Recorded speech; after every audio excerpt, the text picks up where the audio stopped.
Fala pessoal, tudo bem? Espero que todos vocês por aí estejam bem. Para quem não me conhece, eu sou o pastor Jackson, aqui da Ictus Contabilidade para Igrejas Evangélicas. E como de costume, né, a gente sempre tem trazido algum conteúdo de muita importância, de muita relevância para vocês, pastores, pastoras, líderes de ministérios e tesoureiros, secretários também, membros das igrejas e dos ministérios. Tá bom?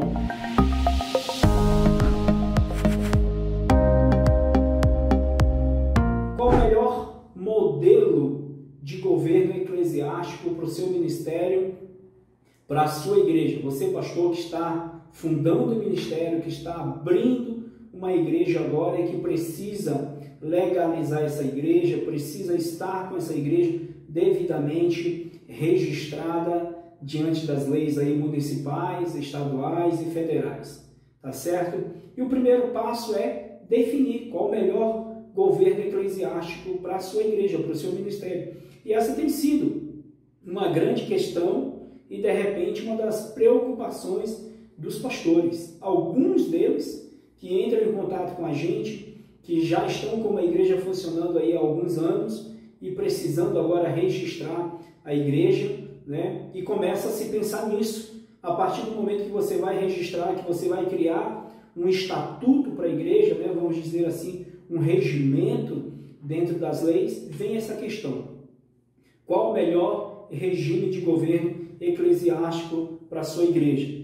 E para falar sobre isso eu trouxe três aqui, que são os três, vamos dizer assim, mais utilizados, são os três mais procurados pelos pastores, pelos líderes de ministérios, né? E o primeiro deles é o governo eclesiástico episcopal, é o regime episcopal. O que é esse episcopal? Esse modelo de regime episcopal é aquele modelo que serve muito para igrejas pequenas, para igrejas que estão começando agora, onde toda a decisão é tomada pelo pastor presidente. Claro, ele vai ter uma diretoria junto com ele? Vai, mas a decisão sempre é pelo pastor. Porque muitas das vezes, dependendo do tamanho do ministério, é o pastor que está investindo, é o pastor que está direcionando todo o recurso para manter aquele ministério, e isso de uma certa forma facilita a administração. Claro que ele não vai fazer nada nas escondidas e nem deve, nem é ético, nem é bíblico fazer isso. Ele precisa de uma diretoria junto com ele para que ele preste contas, não só para a diretoria, mas para a igreja também. Mas no sentido de administrar, de tomada de decisão, esse modelo de governo episcopal funciona muito bem nessas igrejas que são pequenas, porque está centralizada todo o poder de tomada de decisão com o pastor. Ele não precisa fazer uma assembleia e convocar toda a igreja e todo mundo votar, todo mundo aprovar. Não precisa disso. Ele, juntamente com sua diretoria, decidem, tá bom? E essa diretoria ele pode formar com 3, 4 pessoas. Não precisa colocar um turbilhão de pessoas na diretoria da igreja nesse modelo de regime episcopal, tá bom? Então, o modelo de regime episcopal, de governo episcopal para a igreja, as decisões estão centralizadas no pastor, correto? Ele presta conta de tudo que ele faz, ele presta relatório de tudo que ele faz, nesse sentido, para que não haja desconfiança, para que a igreja saiba do que ele está fazendo, tá certo? Mas as decisões estão centralizadas no pastor presidente. Segundo modelo de governo, de regime eclesiástico para as igrejas, a gente chama de governo congregacional. Aí nesse modelo já é diferente. É o pastor presidente, junto com sua diretoria e com toda a igreja em si, que toma de conta ou que decidem. Nesse modelo congregacional, qualquer decisão é levada para a igreja votar. É feito um convite, uma chamada para uma assembleia geral, onde todos vão votar, onde toda a membresia tem direito a voto. E aí fica aquela questão, e o presidente, o pastor e o líder? Não é ele que decide, é a maioria que decide. Para você ter ideia, até uma reforma da igreja que precisa ser feita, uma pintura interna ou externa, nesse modelo de regime congregacional, quem decide é a maioria da igreja, naquela assembleia. O pastor pode querer fazer, beleza? Ok, mas aí ele tem que levar para uma votação. E na votação todo mundo vai votar, todos os membros vão votar, e se a maioria votar não, o pastor não tem autoridade para dar o voto de Minerva não, tá bom? Então, esse modelo congregacional, as decisões, elas já são compartilhadas.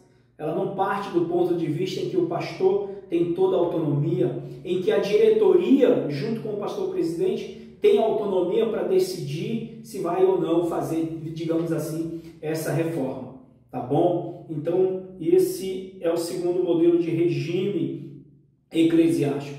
E o terceiro regime que eu quero trazer aqui para vocês é o regime eclesiástico, é o governo eclesiástico presbiterial. Esse é muito interessante, porque nesse, o presidente, o líder do ministério, por mais que algumas decisões estejam voltadas para ele, mas aí ele não toma a decisão sozinho. Existe um conselho, ou seja, a sua diretoria, e de repente, além da diretoria, ele pode criar mais um conselho administrativo para ajudar na tomada de decisão.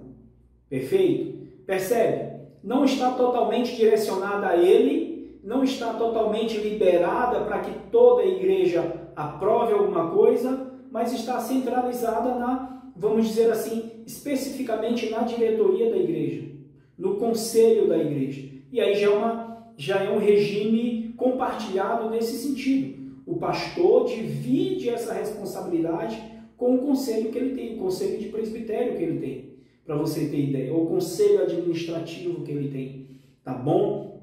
E em todos eles, precisa de uma diretoria? Precisa.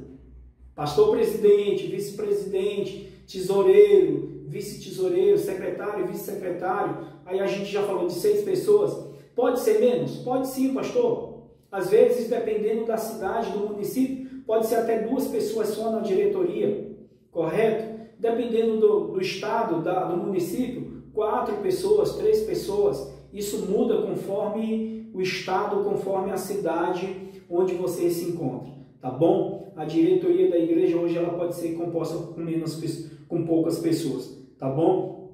Então, esses 3 modelos de governo, o presbiterial, o congregacional e o episcopal, são os 3 mais procurados, dependendo da visão de ministério que o pastor, que o líder tem, tá bom? E aí a gente tem muitos deles que têm entrado em contato. Não, eu quero uma liderança que seja centralizada a mim, que eu tome as decisões, onde tudo bem que eu compartilhe isso com algumas pessoas, mas que a decisão final seja minha, beleza? Episcopal. Não, eu quero um que a igreja vote, né, para que as coisas sejam aprovadas. Congregacional. Eu quero um que seja compartilhado com o presbitério, com a diretoria, e nós tomemos as decisões. Perfeito? É o presbiterial. Beleza? Se isso despertou alguma curiosidade em você, então se inscreva aí na nossa newsletter, se inscreva no nosso canal, aperte o sininho para você receber as notificações. O meu contato vai estar aí na descrição do vídeo.